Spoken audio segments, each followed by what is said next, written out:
Έλα, Αποστολή. Έλα.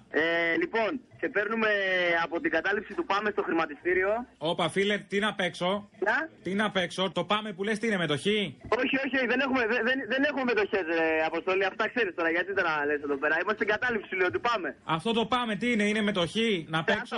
Αυτά. Λοιπόν, έχουμε ένα μήνυμα να δώσουμε σε όλο το λαό. Αύριο. Πες μου, φίλε, τι να κάνω, να τραβήξω. Τι λες, δεν τα ακούω, έχουμε βρει πολύ κόσμο εδώ τώρα.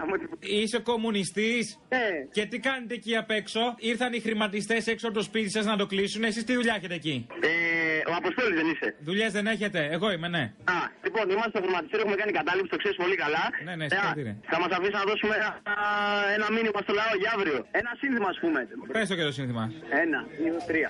Ένας λέει, μη σκύβεις τα κεφάλι, τώρα δεν το πάμε, αντίσταση και πάλι. Πώς σου φάνηκε? Πάμε πάλι. Πάλι. Ναι. Θα πούμε άλλο τώρα, λοιπόν. Άλλο, πάμε άλλο, μ' αρέσει, φίλε, μ' αρέσει. Ένας λέει,